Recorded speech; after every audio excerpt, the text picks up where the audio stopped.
السلام عليكم. سنكتشف اليوم إحدى أهم المؤسسات الاجتماعية بالجهة الشرقية، الملحقة الجهوية لوجدة التابعة للمركز الوطني محمد السادس للمعاقين. مرحبا بكم.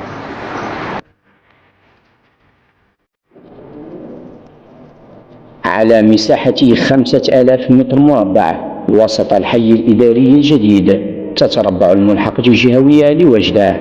يحدها شمالا فضاء تكوين وتنشيط النسيج الجمعوي، شرقا قصر العدالة، جنوبا مركز طب الإدمان، وغربا حي إيريس.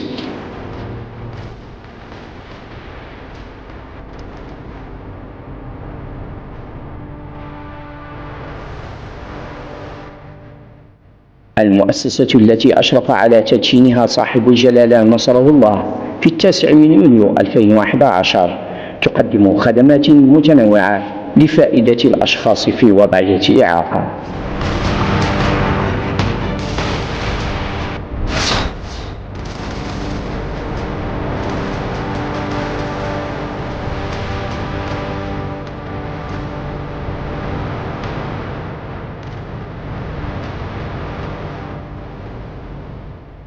الاستقبال اللائق وتقديم الإرشادات المناسبة حق من حقوق هذه الفئة من المواطنين.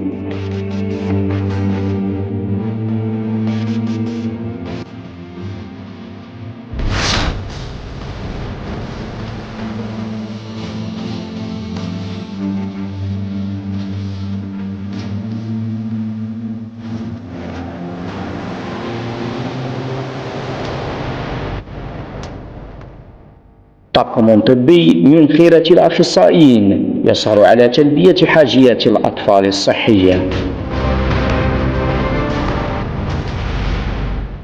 الفحص الطبي، الترويض البدني، التقويم النفسي الحركي، تقويم النطق، تقويم البصر، المساعدة الاجتماعية، وعيادة طب الأسنان. تلكم هي التخصصات المتوفرة بالقطب الطبي.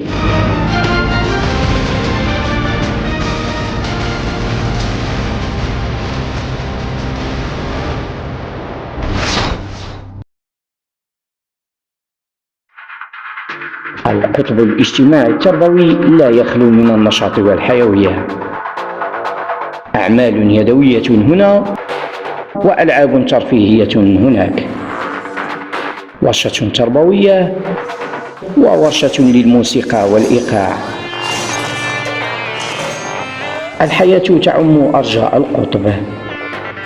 فريق تربوي محترف يسهر على تلبية الحاجيات التربوية واحترام الميولات الخاصة بكل طفل.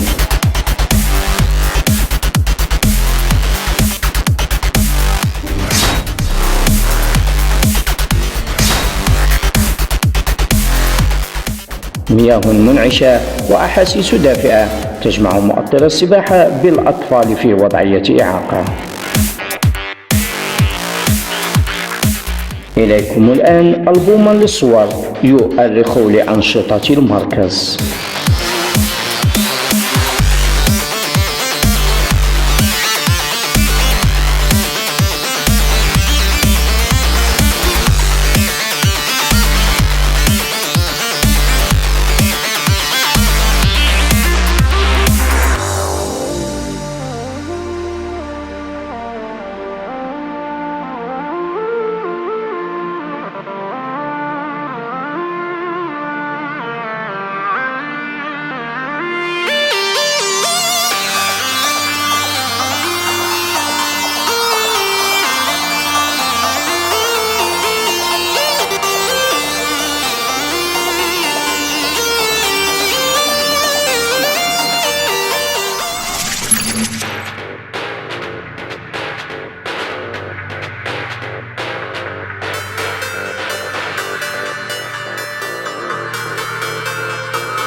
أنشطة كثيفة وخدمات متنوعة هي التقنية الجهوية، وتبقى أبواب المؤسسة مفتوحة أمام كل من يحب خلق الأشخاص في وضعية إعاقة. إلى اللقاء.